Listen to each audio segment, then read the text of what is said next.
Now we're going to talk about the Mishnah and the Bible, and you talk about how the Mishnah deals with biblical contradictions, and then the Mishnah and the New Testament. Go.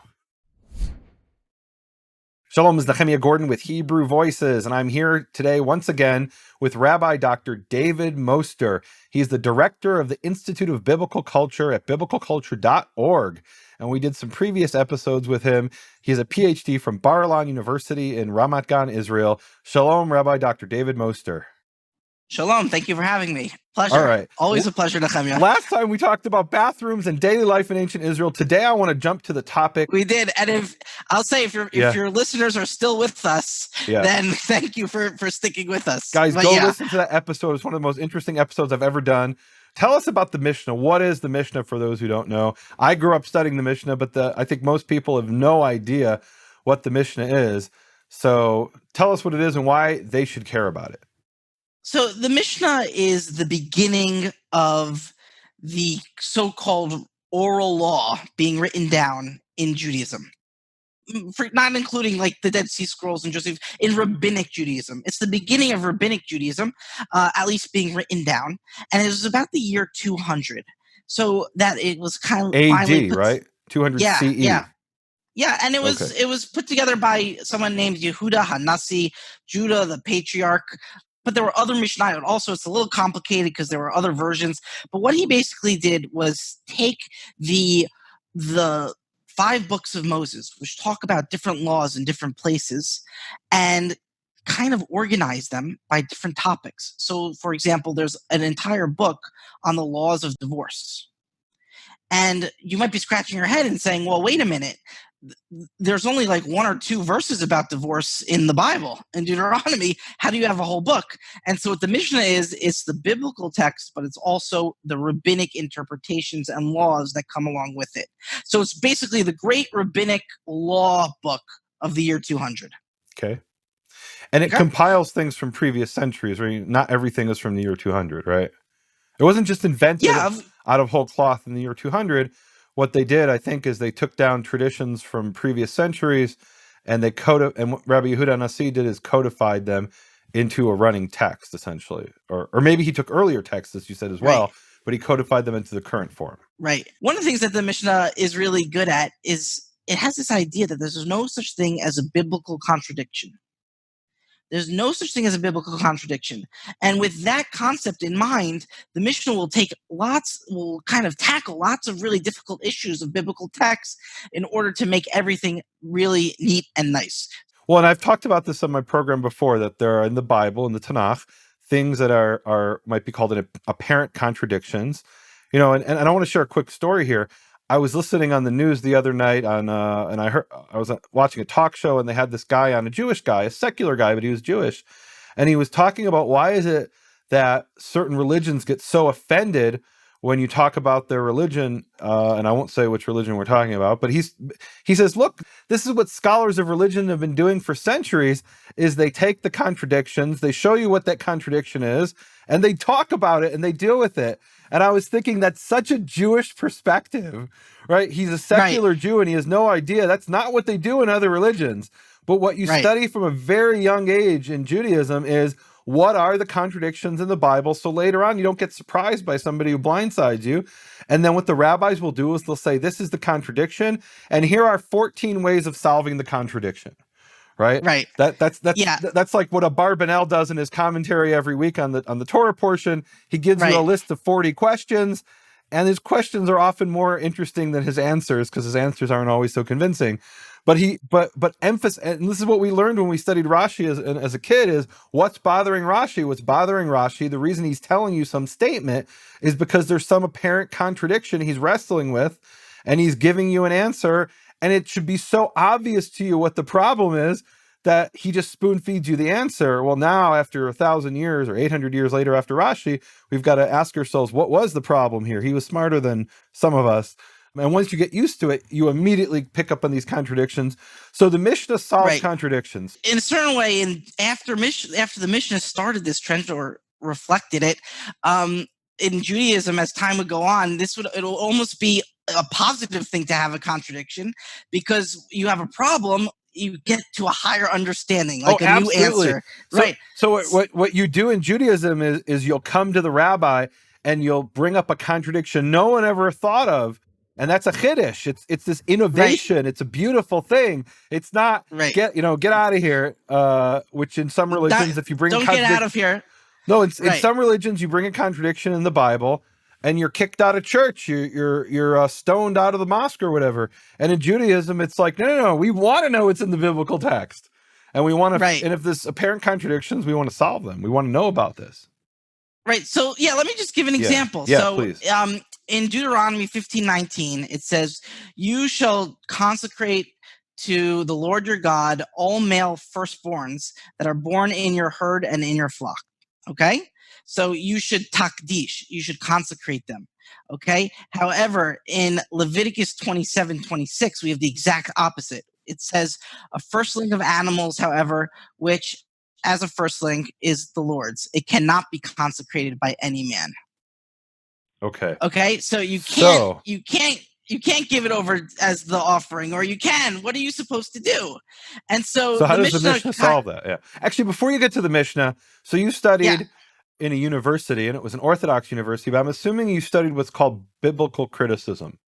That is, it's a secular approach that says Moses didn't write the Torah, and if there's contradictions, we don't want to solve those contradictions. We want to emphasize them. So what would be the biblical higher criticism it's called, right? I've talked about textual criticism, which is something different. But what would be the approach of a so-called higher critic of how they would deal with this problem? The higher critical approach would be that there were two different sources, and that's why you have two different contradictions. And they actually contradict each other. Right. So Leviticus was written by the P source, and Deuteronomy was written by the D source, and they lived in different centuries in different places and different interests. Right. And they're not only seeming to contradict each other. Deuteronomy may have even, depending on your view, right? Deuteronomy may have even read P and said, I want to give the opposite opinion, or vice versa, right? All right, so that's the higher critical approach. How does the Mishnah solve it? Right, so the Mishnah says in Arachin 8:7, it says, and I'll have it here for you. So therefore, resolve it as follows. Okay, and the words "resolve it," those are in the Mishnah. And before we even get to the answer, it's in the Mishnah. It also says here that you can't say that it's one or the other. It has to be resolved. Okay. You can't say, it's impossible to say one because it contradicts the other. It's impossible to say this one. So the answer is no.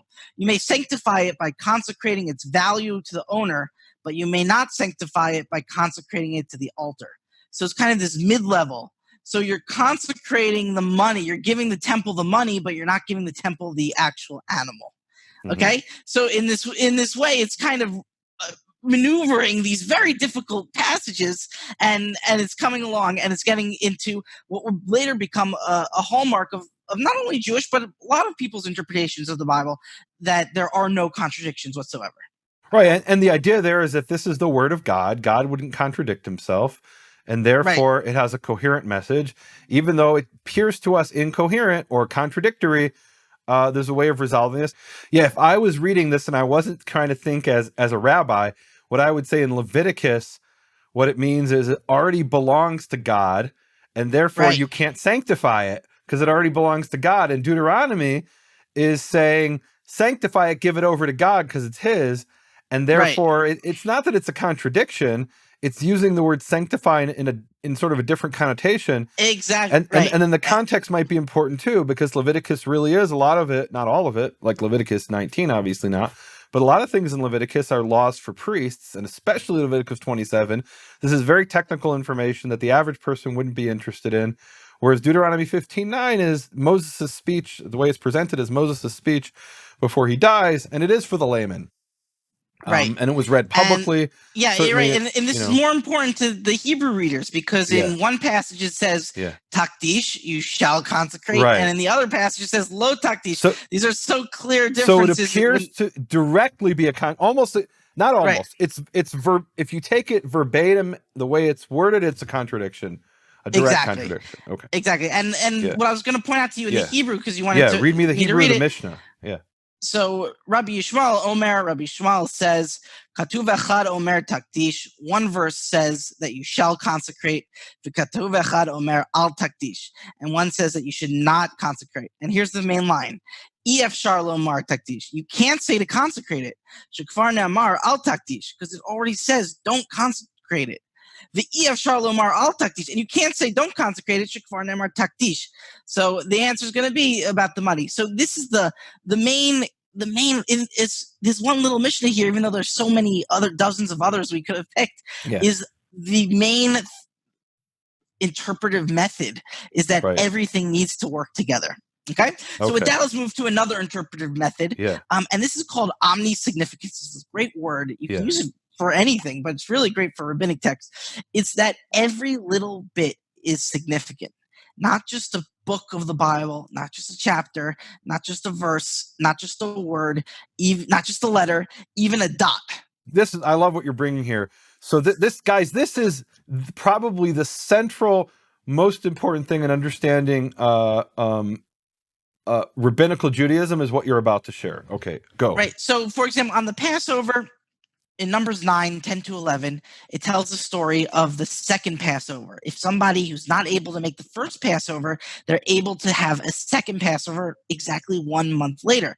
And the Hebrew, what it says is that if a person is b'derech rechoka, on a distant path, he's out of town, what we would say, they're out of town, right? So that person is the one who could bring the sacrifice a month later. So the rabbis in the Mishnah, they say, did you notice in the Torah scroll there's a little dot on the hay in that word derech rechoka?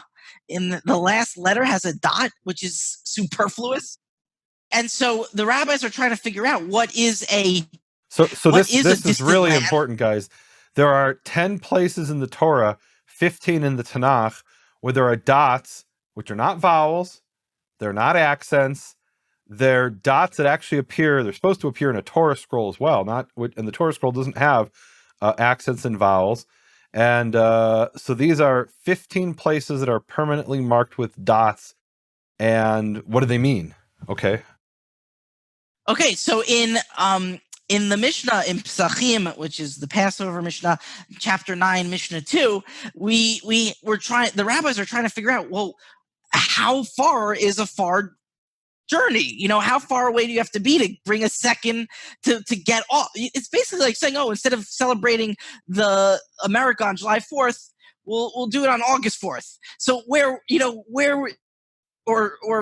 absentee voting, something like that. It's like who qualifies to push the Passover for a month? How far do you have to be? Do you have to be 10 miles, 100 miles, 1,000? So the first opinion is no, you need to be already at Modin, which is at least a day's journey. Okay. So the second opinion is no, even if you're 1 foot outside of the temple, the minute you step out of the temple, you're not in the temple mindset.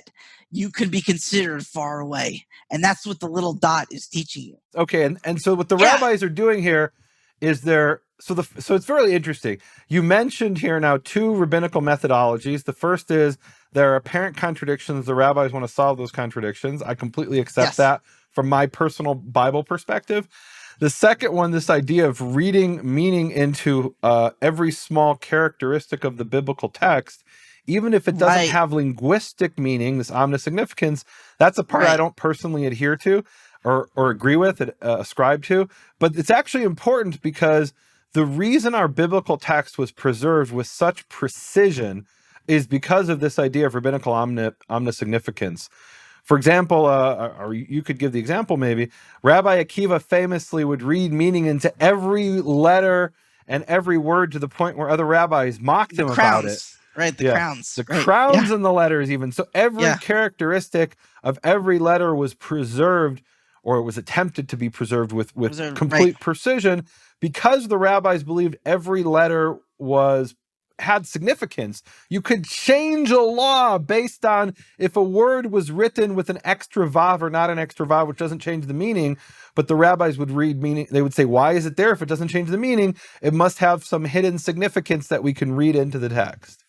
Yeah, and I'm really glad you're bringing this up, that like you don't read it that way, right? Because this is in our institute when we were studying. But you should know about it. People should know about it. When we were studying, we had Jews of all different types, and we have Christians of all different types, and it's for everyone. Doesn't necessarily have to take the rabbinic interpretation, but it's good to know and understand everyone's own assumptions about interpreting the Bible by studying texts such as the Mishnah. Right? We learn a lot about ourselves by studying texts such as the Mishnah, by early Christian writers, and things like that. Okay, so so that was the second. Okay, so the Mishnah now, how you have a section in that course which people can find on biblicalculture.org, Institute of Biblical Culture, and on your YouTube channel. Every 2 weeks you have a new video. You have a section in that course where you talk about how the Mishnah applies to the New Testament. So give us a little taste of that. We don't have time to go to the whole thing. You even have an entire course. Don't you have a whole course on studying the New Testament as well? Well, we have different people teaching courses about the New Testament. Okay. So we just had a class by J. Thomas Hewitt about Philippians, and in the future we're gonna have a lot of classes about specific books and things. I love this. Rabbi Dr. Moster, he was ordained from an Orthodox institution as a PhD from Bar-Ilan University, and his institute teaches a class on the New Testament. And this gentleman who teaches the New Testament, he has a PhD and he's a Christian. Is that right? Yes. Okay. Yes. So you're bringing all these perspectives together. I love what you're doing here. It's very unique. I'm really glad and this is actually one of the things that there's a nice movement going on in Christian studies. It's been going on, you could say, for a long time, but it's really gaining a lot of momentum lately of saying, hey, Christianity, the New Testament texts, it's really beneficial to understand them in light of the Jewish texts at that time. And then what I'm saying here is it's not just one way, it goes both ways. It's good. What do you mean both ways? When I read the New Testament, I'm like, oh, wow, that's a really interesting way of interpreting in that time period in the land of Israel. Right. It's more organic interpretations of the Old Testament, the Tanakh, the Hebrew Bible, right? And then there's a lot of new stuff, and each tradition is going to go in its own way. The Christianity is going to go its way, and Rabbinic Judaism is going to go its way, and so on and so forth. But let me just give 2 examples of what we found very fruitful.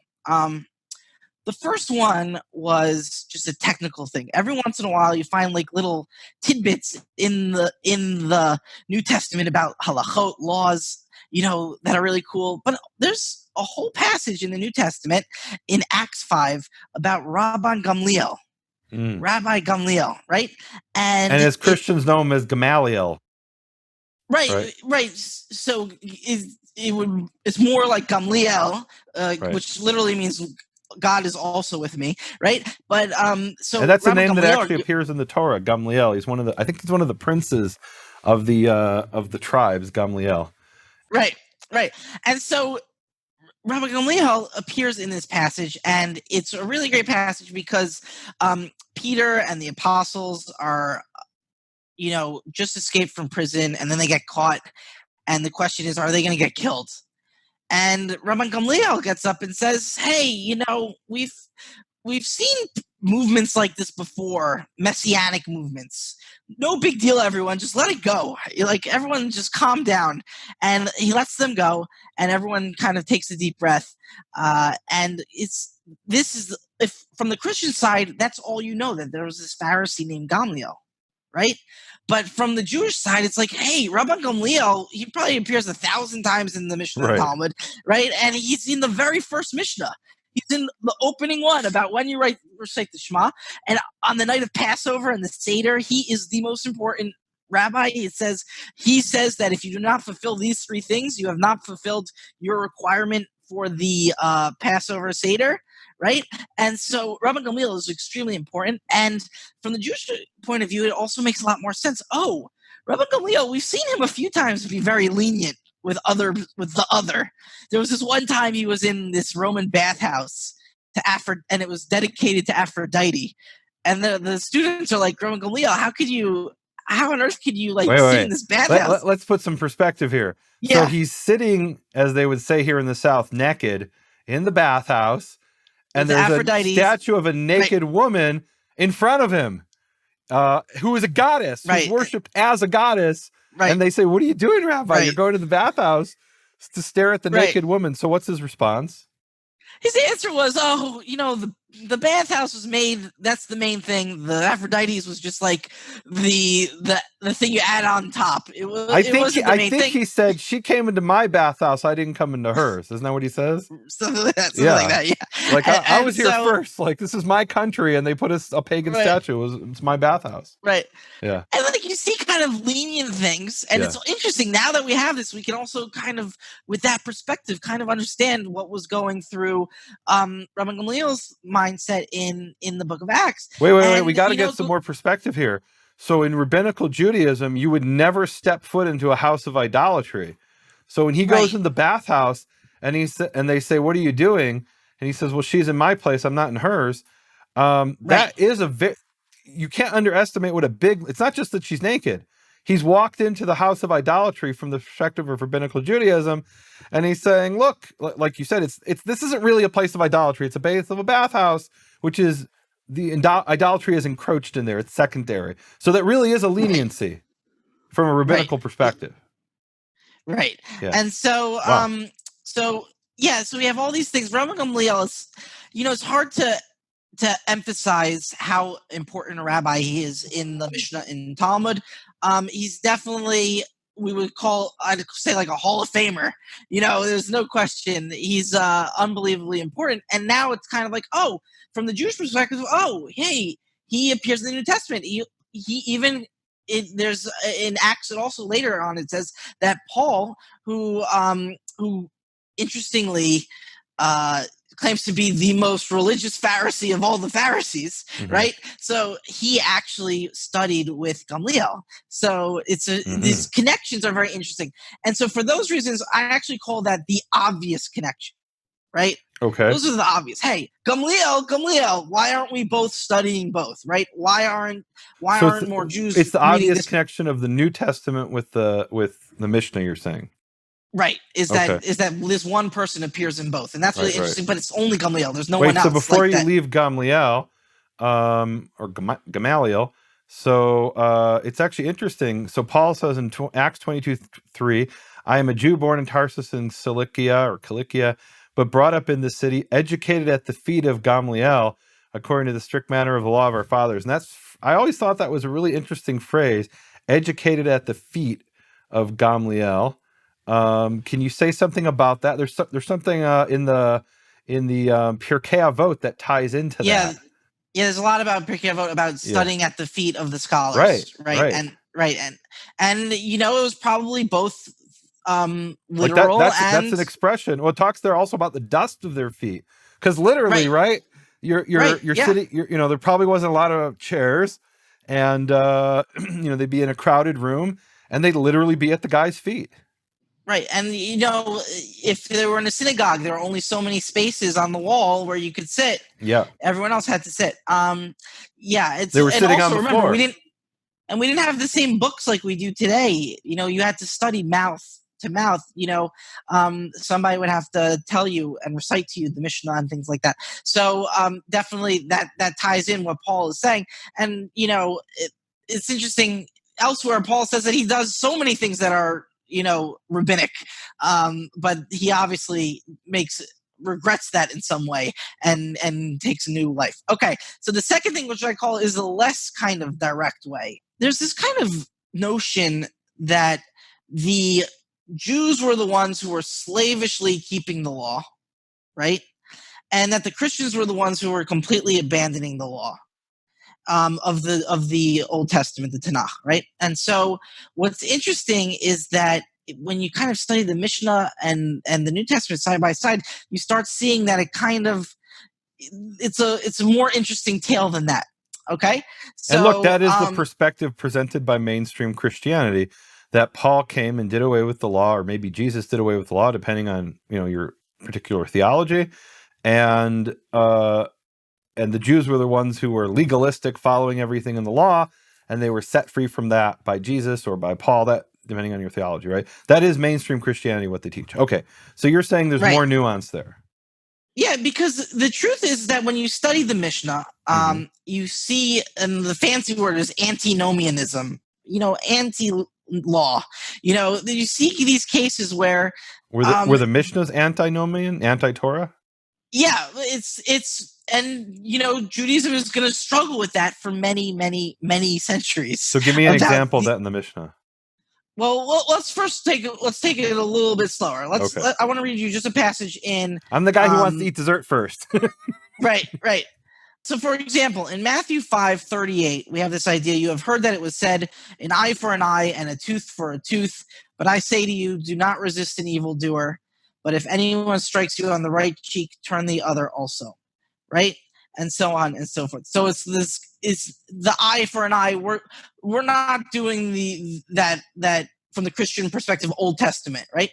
But from the Jewish perspective, it's really interesting because this was one of the major cases. It's in the Mishnah of Bava Kama in chapter 8, where it basically interprets an eye for an eye. No, it's not an eye for an eye. It's money for an eye. It's not tooth for a tooth. It's money for a tooth. It's not bone for a bone. It's money for a bone.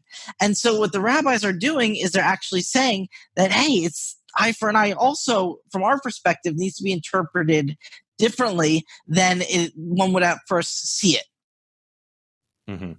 So why do you call that antinomian? I wouldn't call that antinomian. Meaning, in other words, you could take it literally, or you could take it metaphorically as referring to some kind of equal compensation, which is how the rabbis take it.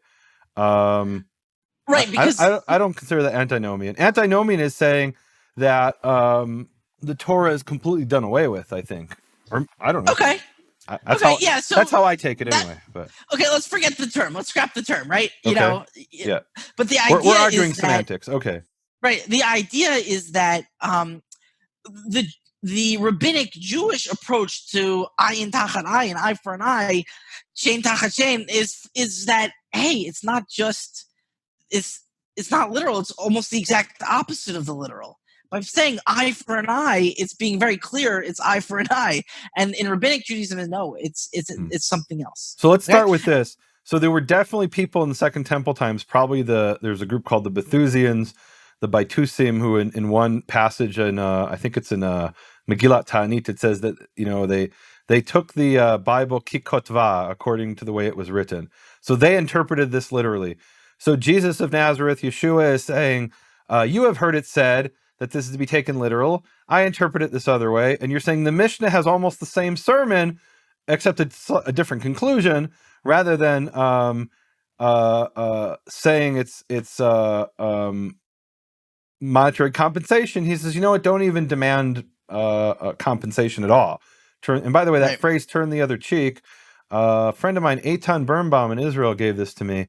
He pointed this out to me. Lamentations 3:30. He giveth his cheek to him that smiteth him. He is filled with reproach. This is talking about how Jerusalem is completely destroyed and humiliated by the enemy invader, the Babylonians. And the phrase there, he gives his cheek to those that smite him. So that was actually a phrase that existed in ancient Israel that Jesus is using in his sermon. And he's saying, you heard eye for an eye means punch out somebody's eye, or maybe even it means force him to pay you. And I say, do what it says in Lamentations, turn the cheek to him. Right. Okay. Right. Yeah. And for generations, the rabbinic texts are going to struggle with, well, what's going on here? This is impossible. The Torah, it says this, and you're telling me the exact opposite. And so there's a great rabbi, Shimon Bar Yochai, who he had a really great explanation for this. He said that it also says elsewhere in the Bible, Torah achat, one law. Yeah. And it wouldn't be fair because let's say there was a person who was blind and then he took out someone's eye. Mm-hmm. So the blind person, are you going to take out his eye? It's not fair. He's already lost his eye. So therefore, it has to be talking about money. But this concept is that it needs to be equal for everyone. Is that the Torah needs to apply to everyone is a really radical idea. Well, and what Rabbi Shimon Bar Yochai means there is, for a two-eyed person, if you pop out his eye, he loses 50% of his sight. For a one-eyed person, if you pop out his eye, he loses 100% of his sight. So his eye is more valuable to him then the one eye is for the two-eyed person, and that's a good point. And so what Rabbi Shimon Bar Yochai does is he takes the extreme case and he tries to say, in this extreme case, it doesn't work, and therefore it can't work in the non-extreme case. Of course, in modern law, they say you want to not do that. The modern legal approach is you take the minimal case, and you don't take the extremes. The extremes are left for a different situation. You want to define things as narrowly as possible, but whatever. So, but the point is that there's a literal interpretation, and the rabbis don't always follow the literal interpretation. They offer an alternative. Yeah. And you're saying in the New Testament, they're doing a similar thing, just with a different conclusion. It kind of like, once you kind of look at both, you're like, well, is it really as the Pharisee, the Prushim, the rabbis are completely following the literal, and when Jesus, like, for example, says that he's the Lord of the Sabbath, and does that mean that he's completely doing away with the Sabbath or not?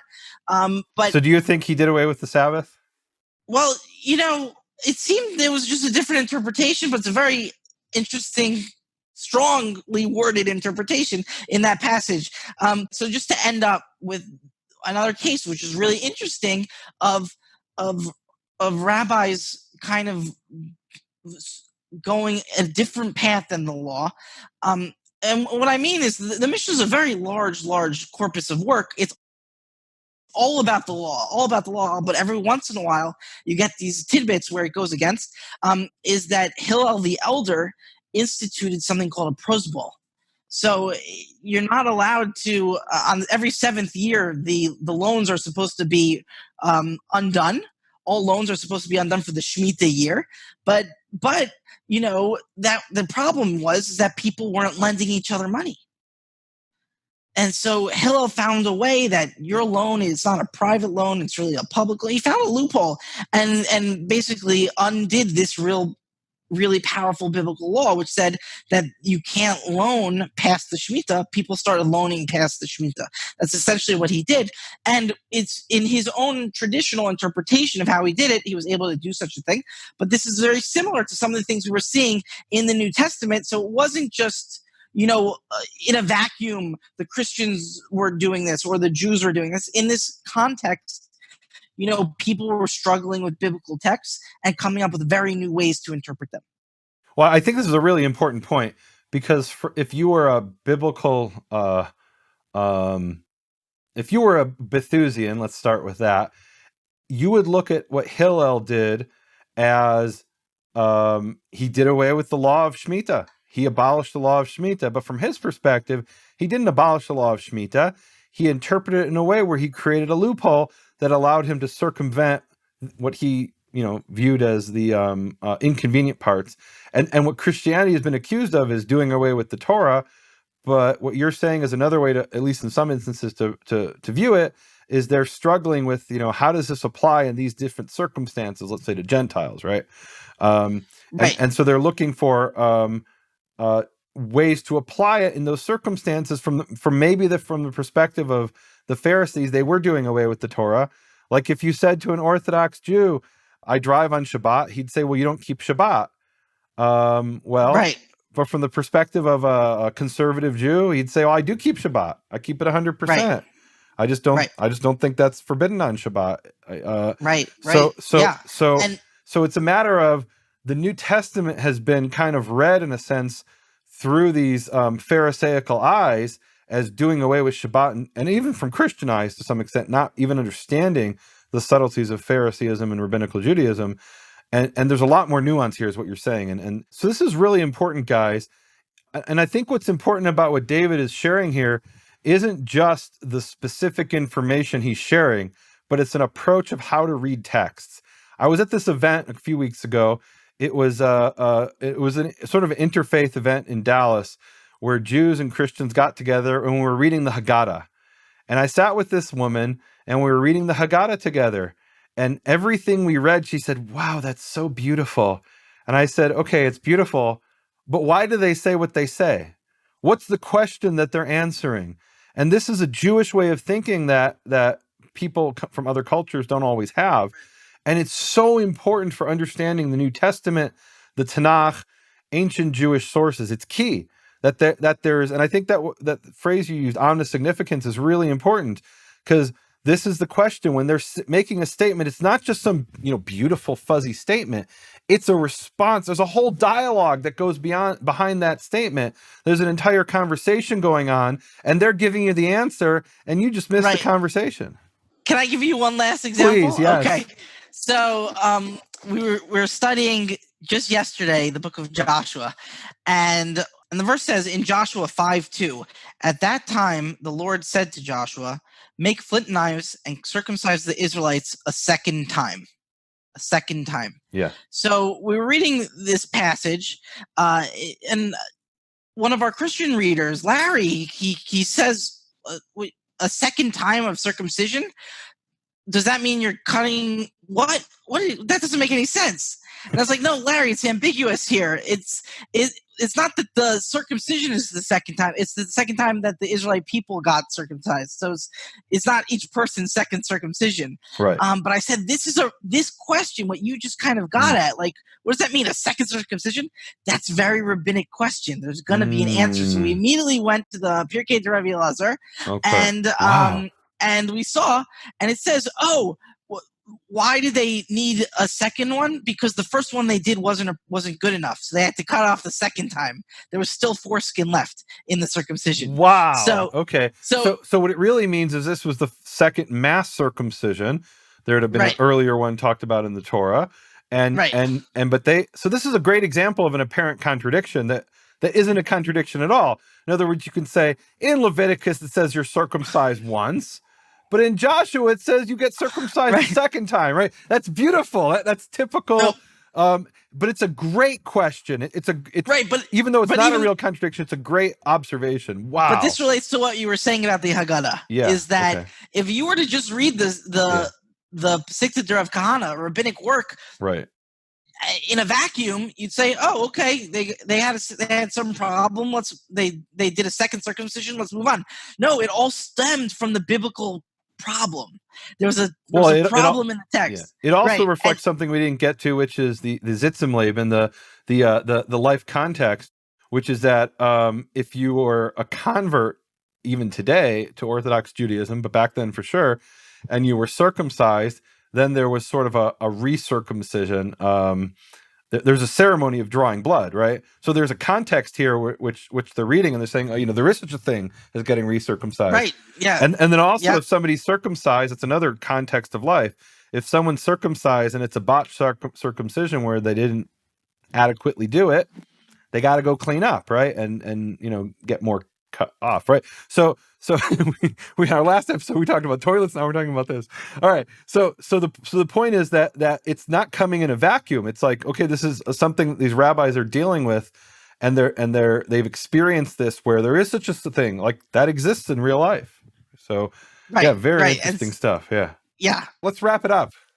So what we saw is that in this ancient Jewish text, and for many people it's a dry text, it's very legalistic, we were able to see actually biblical interpretation grappling with biblical contradictions. Hey, there's no such thing as that.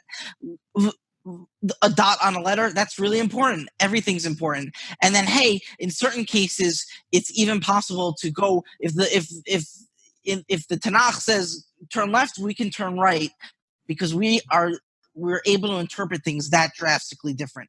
And it's not just the Christians doing that. The rabbinic Jews were doing it as well. Thank you for coming back on the program. And this is, give a pitch, give an invitation for people to come over to your website. What's your website? Tell them about it just real quickly. We're at biblicalculture.org. I would love for you to come join a class, ask questions, hear you read. We do it wherever you are. It's fantastic. Come join us.